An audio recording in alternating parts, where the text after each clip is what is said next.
اعوذ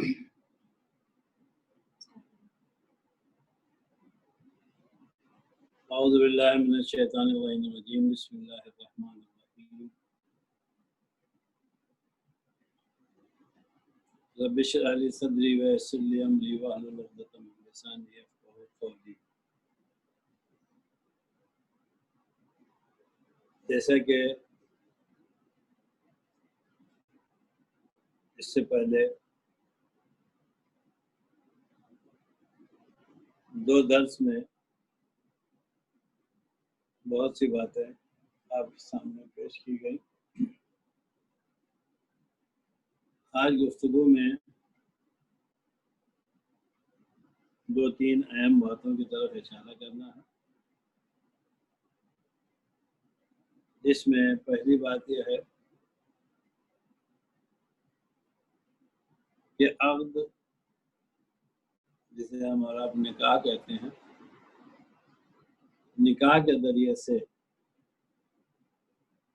عورت مرد کے لیے حلال ہو جاتی ہے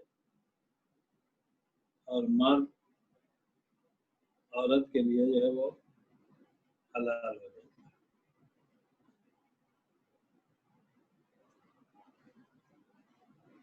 یہ وہ قسم ہے کہ جس کے دو حصے ہیں جو کل تفصیل سے گزر گیا کہ ایک مرتبہ یہ عقد دائم ہوتا ہے اور دوسری مرتبہ اسی عقد کو جو ہے وہ عقد متع یا عقد غیر دائم۔ لیکن ابتدائے اسلام میں عورت کے حلال ہونے کا ایک طریقہ اور ذریعہ اور تھا جو اس وقت بہرحال کسی حالت سے عقد کے علاوہ درست اور صحیح نہیں۔ وہ طریقہ یہ تھا کہ جب ہمارا نبی مکے میں پیدا ہوا، پیدا ہونے کے بعد مبعوث برسالت ہوا، اس سے پہلے جو جاہلیت کا زمانہ تھا، اس زمانے میں انسان دو حصوں میں بٹا ہوا تھا۔ ایک قسم انسانیت کی تھی، آزاد انسان، اور دوسری قسم انسانیت کی تھی، غلام انسان۔ اب اگر کوئی انسان غلام ہے تو اگر وہ مرد ہے تو اسے اردو میں غلام کہا جاتا ہے، اور اگر وہ عورت تھی تو اس کو کنیز کہا جاتا ہے۔ لیکن چونکہ ائمہ اہل بیت علیہ السلام نے اس بات کے اوپر اتنی محنت اور اتنی زحمتیں برداشت کیا کہ انہوں نے اس وقت دور غیبت میں غلامی اور کنیزی کو انسانیت کے درمیان سے تقریباً ختم کر دیا ہے۔ لیکن نبی جب مبعوث برسالت ہوئے تو غلامی انسانیت کے لیے ایک اتنی بڑی مصیبت تھی کہ وہ مصیبت آج کے دور میں نہیں پائی جاتی۔ ہو سکتا ہے کہ کوئی جوان یا کوئی بیٹی یہ پوچھے یہی غلامی سے ملتی جلتی جو ہے وہ آج کے زمانے میں جو ہے وہ نوکری بھی پائی جاتی ہے کہ کوئی آدمی کسی دوسرے کی جو ہے وہ نوکری کر رہا ہو تو وہ بھی بغیر مالک کی اجازت کے کچھ نہیں کر سکتا۔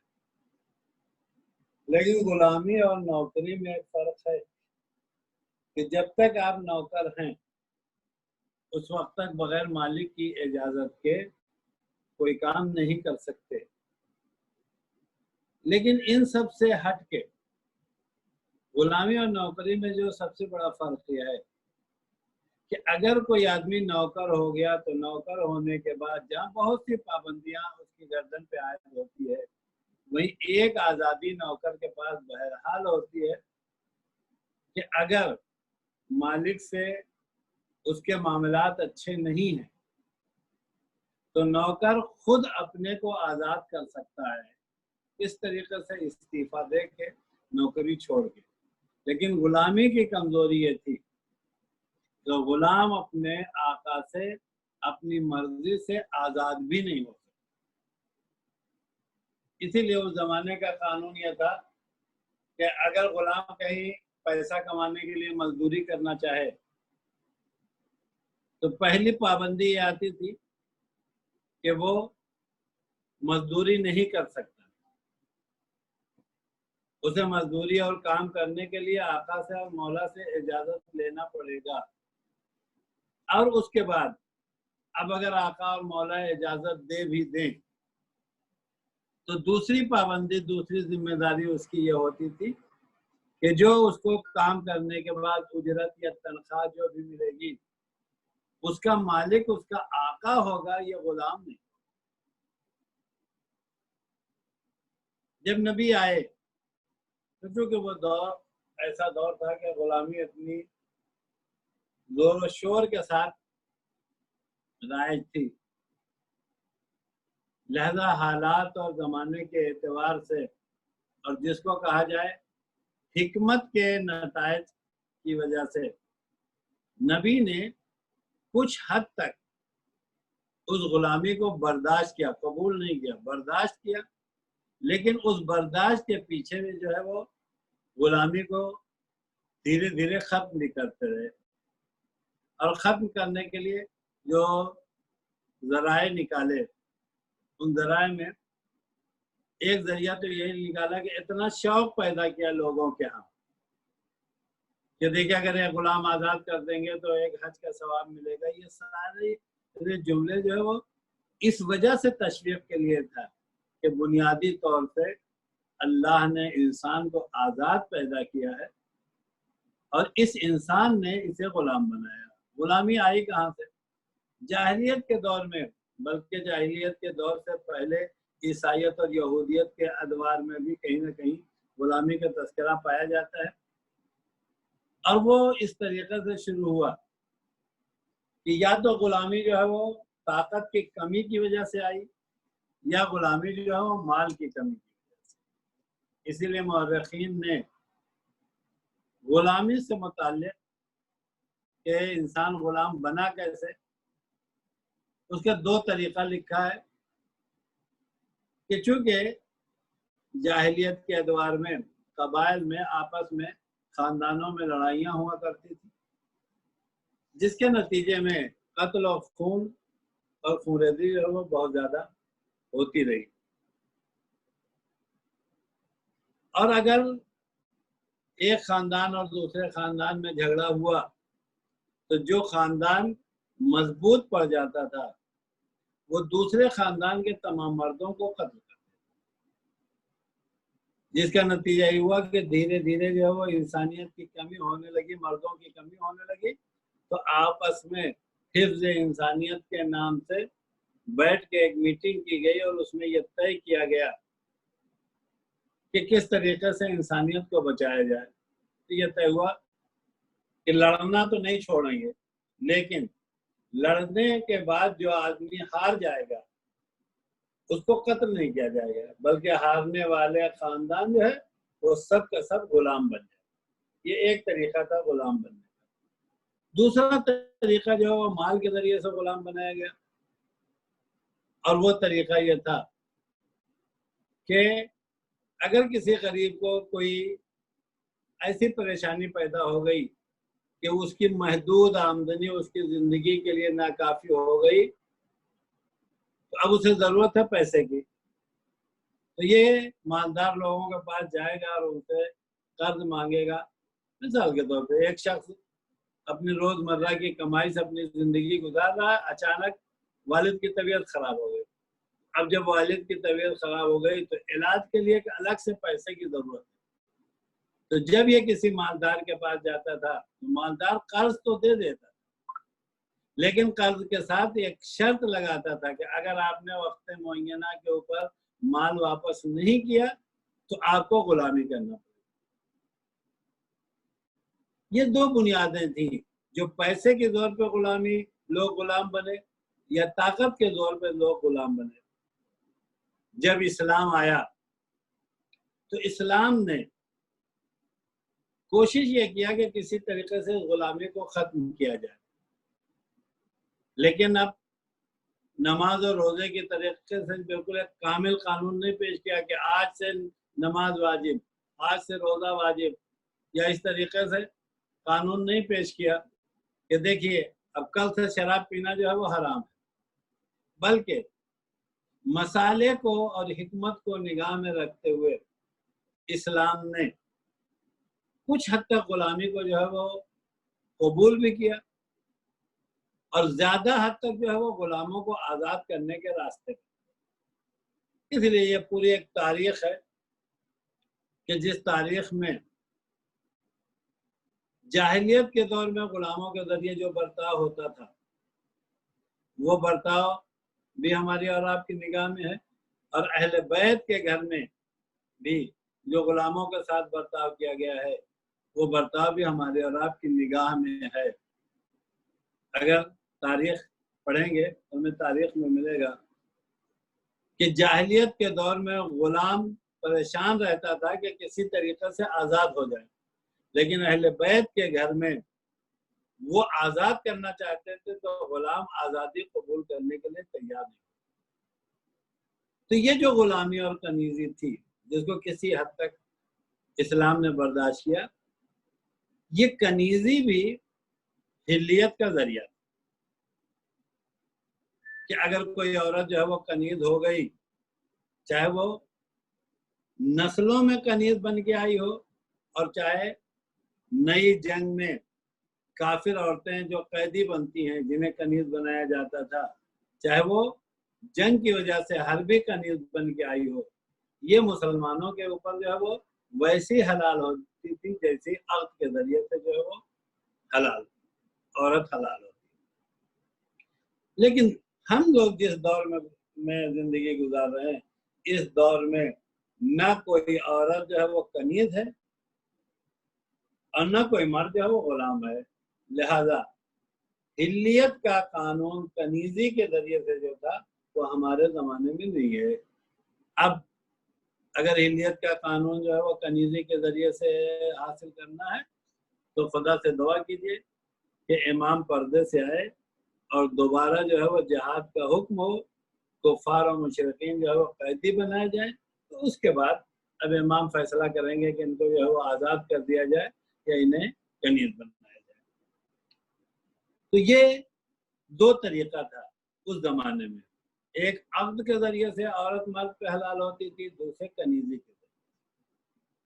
اب یہیں پہ ایک بات اور عرض کر دیا جائے، ہماری تاریخ میں بہت سی عورتیں ایسی ہیں جو ہمارے ائمہ کی والدہ بھی ہیں اور ان کے لیے جو وہ کنیزی کا الفاظ بھی تاریخ میں ملتا ہے، لیکن ان کی کنیزی میں اور یہ جو جنگی کنیزیں ہوتی ہیں ایک بنیادی فرق ہے. وہ فرق کیا ہے کہ جو جنگ کے ذریعے سے عورت جو ہے وہ قیدی بنائی جاتی تھی اور کنیز ہوتی تھی، اس سے شادی والے تعلقات پیدا کرنے کے لیے اب الگ سے عقد کی ضرورت نہیں. لیکن جہاں تک میں نے پڑھا ہے اور خود علامہ جوادی نے ساری کنیز امام کی ماؤں کے بارے میں جو لکھا ہے وہاں ایک چیز بہرحال ملتی ہے، وہ یہ کہ جیسے جناب شہربانو ہیں وہ کنیزی کے لباس میں تو آئی ہیں، تو اگر وہ والی کنیزی ہوتی جو جنگ والی کنیزی ہے تو پھر امام حسین سے جناب شہربانو کے عقد کا تذکرہ نہیں ہونا چاہیے. لیکن مولا کائنات نے صیغہ عقد جاری کر کے یہ بتا دیا کہ وہ کنیزیں جو جنگ میں جیتی جاتی ہیں اور اس کے بعد ان سے وہ مردوں پہ حلال ہوتی ہیں وہ الگ ہیں، اور جو مصلحت کی بنیاد پہ کنیزیں آئیں اور آنے کے بعد وہ معصومین کے ازدواج میں آئیں وہ الگ ہے. یہ ایک مسئلہ بہرحال آپ سب کے ذہن میں ہونا چاہیے. تو اب حلال ہونے کا جو یہ دور ہے صرف ایک ہی ہے، وہ ہے عقد کے ذریعے سے عورت مرد کے لیے حلال اور جائز ہوتی ہے. اب دوسرا سوال یہ پیدا ہوتا ہے کہ اس کام کے لیے، عقد کے لیے ہم عقد کیسے کریں؟ ایک مسئلہ۔ دوسرا بڑی بات یہ ہوتی ہے کہ عقد کے ذریعے بھی کیا ساری عورتیں جو ہے وہ حلال ہیں، یا اس میں بھی پابندی لگائی گئی ہے کہ کچھ عورتوں کو اسلام نے مردوں کے لیے حلال کیا ہے اور کچھ عورتوں کو اسلام نے جو ہے وہ مردوں کے اوپر جو ہے وہ حرام کیا۔ اسی حرام قرار دینے کا ہماری زبان میں ایک لفظ استعمال ہوتا ہے، وہ لفظ یہ ہے کہ یہ محرم ہے اور یہ نامحرم۔ تو اسلامی نقطہ نگاہ سے جو عورت محرم ہے اس سے شادی نہیں ہو سکتی، اور جو عورتیں نامحرم ہیں انہیں عقد نکاح کے ذریعے سے جو ہے وہ حلال بنایا جاتا ہے۔ اب محرم عورتیں کون کون ہیں اور کس کس طریقے سے محرمیت آتی ہے وہ بھی بعد میں۔ آج کے سبق میں سب سے پہلی چیز کہ ہم عقد کیسے کریں، تو عقد کے لیے جو سب سے پہلی چیز ضروری ہے کہ عقد کے لیے صیغہ کا ہونا ضروری ہے۔ اگر کوئی صاحب یہ چاہیں یا کوئی عورت یہ کہے کہ ہم راضی ہیں آپ کے ساتھ رہنے کے اوپر، تو اس راضی ہونے سے جو ہے وہ حلیت نہیں آئی۔ یا آپ لوگوں نے دیکھا ہوگا ایک نکاح نامہ بھرا جاتا ہے، اگر عورت اور مرد دونوں کے طرف سے جو نکاح نامہ بھر کے پیش کر دیا جائے تو نکاح نامہ بھرنے سے جو ہے وہ عورت مرد کے اوپر جو ہے وہ حلال نہیں ہوگی، نہیں ہوگا۔ ضروری ہے کہ عورت کی طرف سے جو ہے وہ ایجاب کیا جائے، یعنی صیغہ پڑھا جائے، اور مرد کی طرف سے جو ہے وہ قبول۔ اسی لیے رضا کے ذریعے سے اور نکاح نامے کے ذریعے سے جو ہے وہ حلیت نہیں ہے۔ اب جب صیغہ پڑھنا ضروری ہے، اب دوسری پریشانی یہ پیدا ہوتی ہے کہ پڑھے گا کون؟ تو اس میں اسلام نے سب سے پہلے اجازت دیا ہے خود شادی کرنے والے کو کہ لڑکی اپنا نکاح خود پڑھ لے اور لڑکا جو ہے وہ قبول کرے۔ لیکن چونکہ ہم جس سماج میں رہتے ہیں اس سماج میں ابھی تک نہ ہم نے دیکھا ہے نہ آپ لوگوں نے دیکھا ہوگا کہ کسی لڑکی نے جو ہے وہ خود سے اپنا حق پڑھا ہو۔ لیکن اگر لڑکی جو ہے وہ خود سے اپنا آپ جو ہے وہ پڑھنا چاہے تو وہ پڑھ سکتی ہے۔ کوئی صاحب یہ نہ سوچے کہ نہیں عورت خود سے کیسے نکاح پڑھے گی یا مرد خود سے نکاح۔ لیکن اگر خود سے نہیں پڑھ سکتی ہے تو پھر اب دوسرا طریقہ یہ ہے کہ کسی کو وکیل بنائے۔ اب وکیل بنانے میں بھی کئی صورتیں ہیں۔ ایک آدمی کو لڑکی کی طرف سے وکیل بنا دیا جائے اور ایک آدمی کو جو ہے وہ لڑکے کی طرف سے۔ اب کوئی صاحب پوچھیں کہ 2 عدد مولانا صاحب اگر نہیں مل رہے ہیں تو کیا کریں؟ کہہ رہے ہیں ہاں اگر 2 عدد مولانا صاحب نہیں مل رہے ہیں تو ایک ہی مولانا جو ہے وہ لڑکی کی طرف سے بھی صیغہ جاری کر سکتے ہیں اور لڑکے کی طرف سے۔ یہاں پہ ایک بات جس کا تعلق جو ہے وہ مسائل سے کم ہے اور خطابت سے زیادہ ہے، وہ یہ کہ پروردگار عالم نے پہلے ہی دن جب مرد اور عورت کو پیدا کیا تو تخلیق میں خدا نے اتنا بیلنس اور اعتدال برتا کہ عورت یہ نہیں کہہ سکتی کہ مرد کو پیدا کرنے میں میرا کوئی کارنامہ ہے، اور نہ مرد یہ کہہ سکتا ہے کہ عورت کو پیدا کرنے میں میرا کارنامہ ہے۔ آپ پوچھیں گے وہ کیسے؟ وہ اس طریقے سے جس طریقے سے خدا نے جناب آدم کو اپنے ہاتھوں سے، خود قرآن مجید کہتا ہے خلق تو بیدیا، میں نے آدم کو اپنے دونوں ہاتھوں سے بنایا، جس کا مطلب یہ ہے کہ آدم کے پیدا ہونے میں جناب حوا کا کوئی کارنامہ، کوئی دخل نہیں ہے۔ اور اسی طریقے سے جناب حوا کے پیدا ہونے میں جناب آدم کا کوئی دخل نہیں ہے۔ تو اب تخلیق کے اعتبار سے آدم اور حوا دونوں برابر ہیں۔ ہاں، اس کے بعد آدم کا مرتبہ وہاں سے آگے بڑھتا ہے جہاں سے پروردگار عالم نے آدم کو نبی بنایا اور حوا کو نبیہ نہیں بنایا، اس لیے کہ یہ نظام پروردگار ہے کہ نظام پروردگار میں نہ کوئی عورت نبی اور رسول بن سکتی ہے اور نہ کوئی عورت جو ہے امام بن سکتی ہے۔ لیکن چونکہ قانون چلانا ہے اور بہت سے قوانین ایسے ہیں کہ جس میں بغیر عورت کے وہ قانون جو ہے وہ نہیں پھیلایا جا سکتا، اسی لیے قانون کو چلانے کے لیے پروردگار عالم نے پوری تاریخ انسانی میں بہت باکمال عورتوں کو پیدا کیا، لیکن پوری تاریخ نساء میں صرف 2 عورتیں ہیں جن کو پروردگار عالم نے جن کے انتخاب کے لیے کہ خود اپنی کنیز منتخب کیا اور جن کے پاک و طاہر ہونے کا نبی نے اعلان کیا۔ اس میں جب سب سے پہلے جناب مریم ہے اور جناب مریم کے بعد جو ہے وہ ہمارے اور آپ کی شہزادی جناب فاطمہ زہرا۔ اب یہ الگ سا موضوع ہے کہ مریم کا درجہ کیا ہے، فاطمہ کا درجہ کیا ہے، وہ گفتگو جو ہے وہ ساجد صلی اللہ علیہ وسلم نے جب معصومین کی تاریخ بتایا ہوگا تو سب آپ کے سامنے پیش کیا ہوگا۔ تو اب پروردگار عالم نے کہیں ایسا نہ ہو کہ عورت اور مرد میں اعتدال جو ہے وہ ہو جائے، تو اب بیلنس قائم کیا۔ اس شادی کے مرحلے پہ بھی خدا نے عورت و مرد میں بیلنس اور اعتدال قائم کیا۔ وہ بیلنس جانتے ہیں کیا؟ وہ بیلنس یہ ہے کہ جب رشتے کا مسئلہ ہے تو رشتے کے مسئلے میں رشتہ کرنے میں سارا پاور عورت کو، اگر لڑکی تیار نہیں ہے، عورت جو ہے وہ آمادہ نہیں ہے، تو آپ مرد چلا تو سکتا ہے، فریاد تو کر سکتا ہے، لیکن شوہر نہیں بن سکتا۔ اسی لیے شوہر بنانے میں جو پہل رکھی ہے اسلام نے وہ عورت کے ہاتھ میں رکھی ہے، جس کا نام ہے ایجاب۔ مرد کے ہاتھ میں جو ہے وہ ایجاب نہیں رکھا ہے، سارا کا سارا جو ہے وہ طاقت عورت کے پاس رکھی ہے۔ اور اس کا بھی ایک فلسفہ ہے۔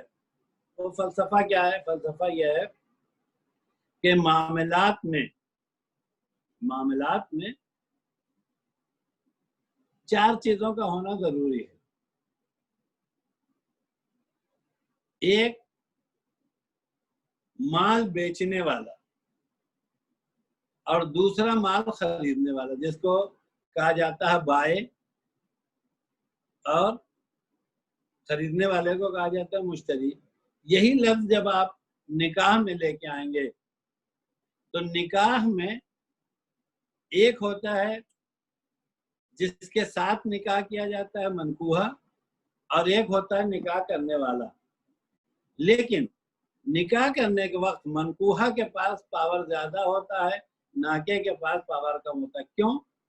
اس لیے کہ جسے بائے کہا جاتا ہے، بائے کے پاس سامان ہوتا ہے، مال جسے کہا جاتا ہے وہ بائے کے پاس ہوتا ہے۔ مثلا آپ ایک کپڑے کی دکان پہ جائیں، آپ دکاندار کو زبردستی کر کے اس سے جو ہے وہ کپڑا نہیں لے سکتے، چونکہ دکاندار اپنی ضرورت کی بنیاد پہ کپڑا بیچنا چاہتا ہے تب آپ قیمت دے کے۔ تو ویسے ہی پروردگار عالم نے اس معاملے میں عورت کو صاحب مال بنایا ہے۔ یہ عورتیں جو بہت سے اعتبار سے آپ دیکھیں بے پردگی، یہ ان ساری چیزوں میں، اور سوچتے ہیں یہ ہمارے اوپر ظلم ہے۔ نہیں، یہ ظلم نہیں ہے، پروردگار عالم نے عورت کو صاحب مال بنایا، اور مال قیمتی چیز کا نام، اور ہر وہ چیز جو قیمتی ہوتی ہے اس کے لیے عقل یہ کہتی ہے کہ قیمتی چیز کو چھپا کر رکھا جائے۔ یہی فلسفہ ہے عورت کے جو ہے وہ اوپر جو ہے وہ پردے کا۔ اور جس کے پاس مال نہیں ہوتا وہ اتنا قیمتی نہیں ہوتا، اس لیے اس کے اوپر جو ہے وہ اتنی پابندیاں نہیں ہوتی۔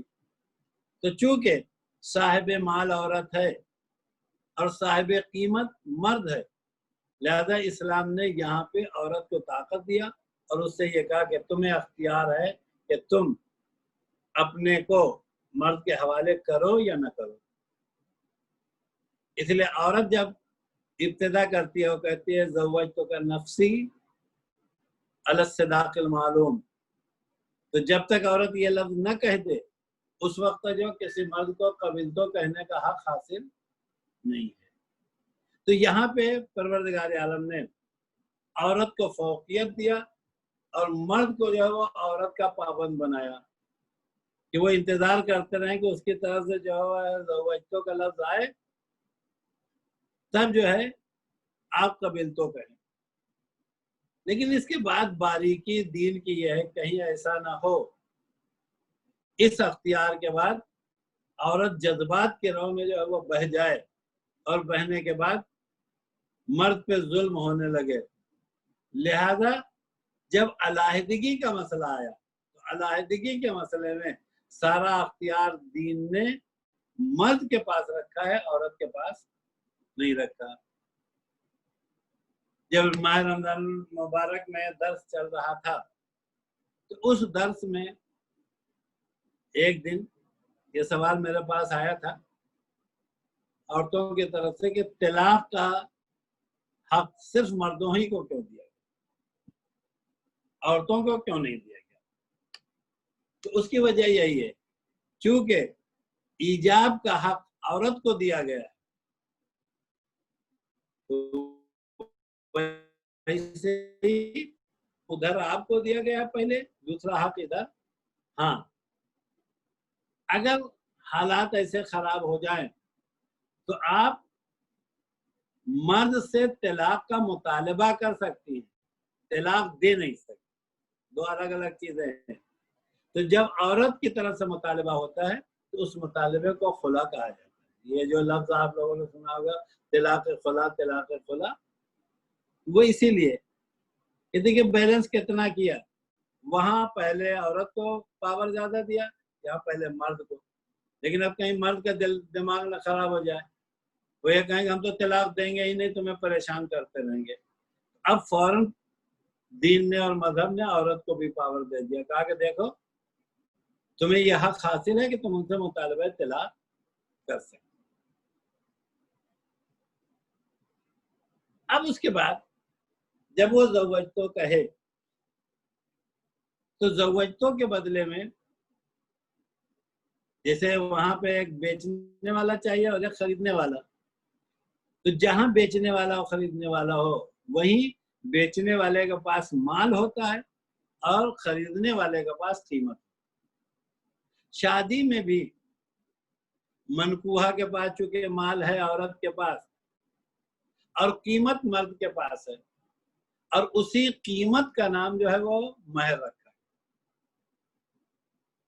اسی لیے اسلام نے مہر کو واجب قرار دیا. یہ جو کہا جاتا ہے کہ مہر واجب ہے وہ اسی لیے ہے. اور تاریخی اعتبار سے بھی سن لیجئے کہ سرکار علامہ جوادی نے اپنی ایک تقریر میں یہ کہا کہ یہ جو ہمارے سماج میں جو جہیز مانگنے کا ایک جرم ہے. دیکھیے جہیز دینا عیب نہیں ہے, جہیز مانگنا عیب ہے. اس لفظ کو یاد رکھیے کہ کوئی صاحب یہ کہیں جہیز دینا جو ہے وہ ناجائز ہے اسلام میں, ایسا نہیں ہے.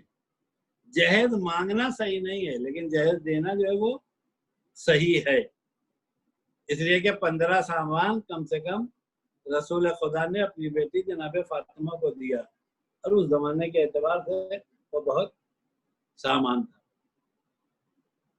ہاں اگر کوئی لڑکا جو ہے وہ غریب ہے اور اس کے پاس جو ہے وہ مہر کا پیسہ نہیں ہے تو اسلام کی سیرت یہ ہے کہ اگر تمہارے پاس مہر کا پیسہ نہیں ہے اور تم اپنے سسرال والوں سے مانگنا ہی چاہتے ہو تو جہیز لعنت مانگنے سے اچھا یہ ہے کہ مہر مانگو.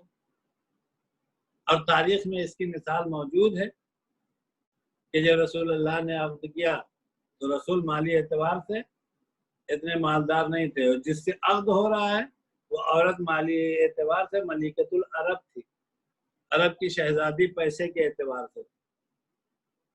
اسی لیے تاریخ میں یہ ملتا ہے کہ خود جناب خدیجہ سے رسول نے مہر کی رقم جو ہے وہ ادھار لیا، قرض لیا، اور قرض لینے کے بعد عقد کیا، اور اسی وقت جو ہے وہ مہر نقد دیا۔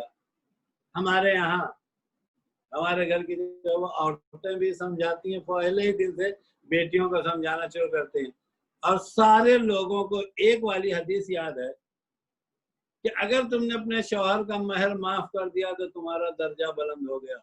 کوئی یہ نہیں سمجھاتا شوہر کو کہ اگر تم نے جو ہے مہر دے دیا تو ایک واجب ادا ہو گیا، یہ کوئی صاحب نہیں سمجھاتے۔ لہذا مرد کی ذمہ داری ہے کہ وہ واجب کی ادائیگی کی فکر کرے، مستحب سے چھوٹ حاصل کرنے کی فکر نہ کرے۔ تو اب جب یہ رشتہ طے ہو جائے اور عقد ہو جائے دونوں طرف سے کہ عورت جو ہے وہ ایجاب کرے اور مرد جو ہے وہ قبول کر لے، تو مرد کے اوپر جو ہے مہر واجب ہو جائے گی۔ اور دوسری چیز اس عقد کے ذریعے سے جو مہر کے اوپر واجب ہوتی ہے، مہر کے علاوہ وہ دوسری چیز واجب ہوتی ہے عورت کا نان و نفقہ۔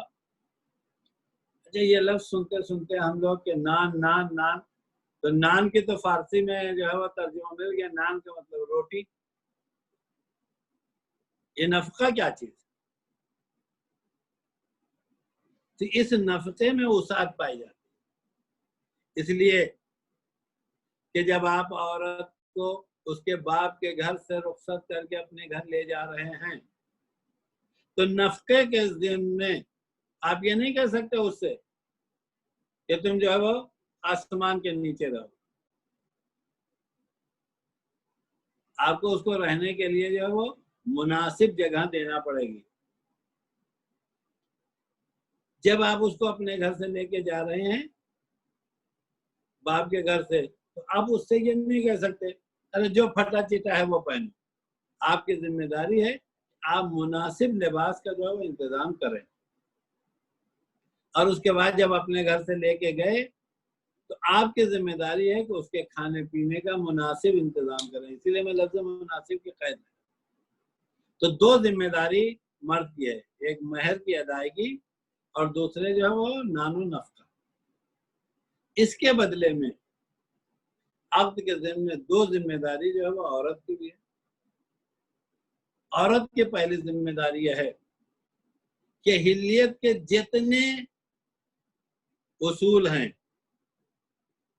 اس مطالبے پہ کبھی اپنے شوہر کو منع نہیں کر سکتے، پہلی ذمہ داری ہے۔ اور اگر کبھی حالات ایسے ہیں کہ جس پہ اس کو منع کرنا پڑے تو شوہر کو راضی کرے، زبردستی شوہر کو جو ہے وہ علیحدہ نہیں کر سکتی۔ اور دوسری چیز، بغیر شوہر کی اجازت کے، چاہے وہ اجازت نکلتے وقت لے یا شوہر اسے اجازت کلی طور سے دے دے کہ دیکھیے آپ کو جب کبھی اپنے باپ کے گھر جانا ہو، مجلس جانا ہو، ماتم جانا ہے، آپ کو اجازت ہے میری طرف، تو اس اجازت کو اجازت فحوائی کہا جاتا ہے۔ آج جب آپ گھر سے نکلنے لگی تب آپ نے اپنے شوہر سے نہیں پوچھا، لیکن آپ کو یقین ہے کہ ہم جہاں جا رہے ہیں جب ہمارے شوہر کو معلوم ہوگا تو ہمارے شوہر اجازت دے دیں گے۔ اس اجازت کا نام ہے اجازت فرمائی۔ دو ذمہ داری مرد کے اوپر ہے، ایک مہر کی ادائیگی، دوسرے نان و نفقہ، اور دو ذمہ داری عورت کے اوپر ہے۔ یہ قانون اسلام ہے۔ چونکہ عقد مستحب ہے لہذا ہر مسلمان لڑکے اور لڑکی کی ذمہ داری ہے کہ پہلے قانون اسلام معلوم کر لے، اور جب قانون اسلام معلوم ہو جائے اور جب پابندی کا جذبہ پیدا ہو جائے تب عقد زوجتو کہے، اور جب پابندی کا جذبہ پیدا ہو جائے، مہر کی ادائیگی کی طاقت اور نان و نفقہ پیدا ہو جائے، تب مرد جو ہے وہ قبل تو کہے۔ بعد میں آپ یہ نہیں کہہ سکتے ارے یہ کون سا ظلم ہے کہ ہم ان کے لیے جو ہے وہ روٹی کھانے پینے کا بھی انتظام کریں، پہننے کا بھی انتظام کریں، جو ہے وہ رہنے کا بھی انتظام کریں، یہ تو ہمارے اوپر جو ہے وہ زبردستی ہے۔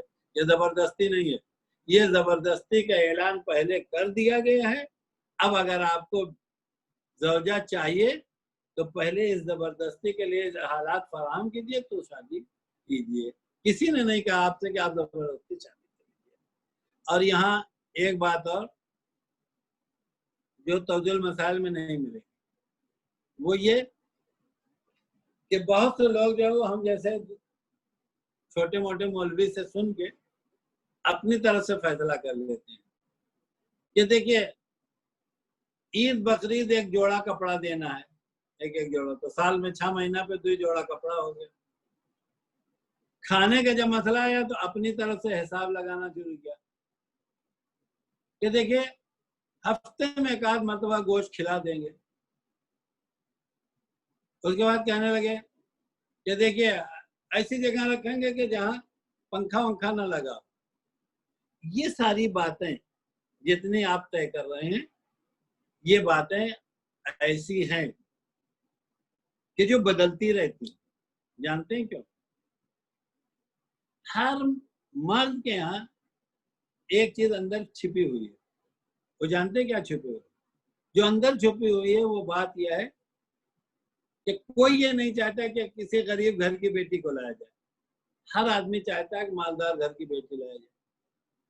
تو میں سارے مردوں سے کہتا ہوں اگر مالدار گھر کی بیٹی چاہیے تو اس سے پہلے یہ سوچ لیجئے کہ اب تمہارا نان و نفقہ بھی مالدار ہونا چاہیے.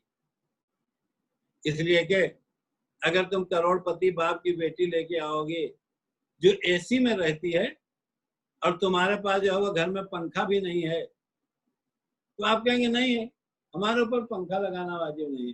تو پنکھے والی اور اے سی والی عورت کو کیوں ڈھونڈ کے لے؟ کسی ایسی عورت سے شادی کیا ہوتا جس کے ابا کے گھر میں پنکھا نہ ہوتا. آپ کہنے لگے ہم تو 6 مہینے میں جو ہے 1 جوڑا کپڑا دیں گے. 6 مہینے میں 1 جوڑا کپڑا دیں گے لیکن بیوی تو خرید کے لے گیا جو مہینے میں جو 6 جوڑا کپڑا پہنتی ہے. لہذا اسی لیے کہا گیا ہے کہ شادی کرنے میں کفو تلاش کرو. اور کفو کا مطلب جانتے ہیں کیا؟ کفو کا مطلب یہ ہے کہ آپ اپنی مالی حیثیت کے اعتبار سے جو ہے وہ اپنا ہم پلہ ڈھونڈیے. اور دوسرے جو سب سے اہم ہے کفو کا وہ یہ کہ کردار کے حیثیت سے بھی آپ اپنے ہم پلہ عورت کو جو ہے تلاش کریں. اسی لیے میں نے پہلے دن یہ کہا تھا کہ جب مسلمان بیٹے اور بیٹیاں شادی کریں تو مالی اعتبار سے مطلب ہمارا اسٹینڈرڈ جو ہے وہ 1 لاکھ کا ہے تو ہم کسی 1 لاکھ والے اسٹینڈرڈ کے گھر میں رشتہ کریں. ہمارا اسٹینڈرڈ جو ہے وہ 1 کروڑ کا ہے تو ہم کسی کروڑ والے کے گھر میں کریں. اس کے علاوہ کردار کے اعتبار سے ہم اللہ کو وحدہ لا شریک مانتے ہیں تو بیوی وحدہ لا شریک والے لائیں. ہم رسول اللہ کو خاتم النبیین مانتے ہیں تو بیوی خاتم النبیین ماننے والے کے لیے آئیں. ہم 12 اماموں کو مانتے ہیں تو ایسی عورت تلاش کریں جو ہمارے ہم مسلک ہو, 12 عورتوں کو مانتی ہو, 12 اماموں کو مانتی ہو. ہم اگر اپنے کردار کو برائیوں سے بچاتے ہیں تو ہمیں ایسی عورت کو تلاش کر کے لانا چاہیے کہ جو پاک دامن ہو, عفیف ہو, با کردار ہو. اور جب اس طریقے سے رشتہ جوڑا جائے گا انشاءاللہ زندگی خوشگوار گزرے گی. کبھی درمیان میں جو ہے وہ خرابی نہیں پیدا ہوگی. جہاں کہیں پہ کوئی نہ کوئی کمی ہوتی ہے تو جب اس چیز کو نگاہ میں رکھ کے رشتہ کیا جاتا ہے تو جیسے وہ چیز درمیان سے ختم ہوتی ہے ویسے ہی رشتے میں کڑواہٹ پیدا ہو جاتی ہے. اسی لیے اکثر میں کہا کرتا ہوں توحید, رسالت, امامت ان کو دیکھیے اس لیے کہ یہ ایسی چیزیں ہیں کہ جو آ گئیں تو جلدی سے ختم ہونے والی نہیں ہے. لیکن مال اور حسن اس سے دیکھ کے رشتہ نہ کیجیے. اس کی سب سے بڑی کمزوری ہے نہ مال زیادہ دیر تک رہتا ہے اور نہ حسن زیادہ دیر تک رہتا ہے. وآخر دعوانا الحمدللہ. انشاءاللہ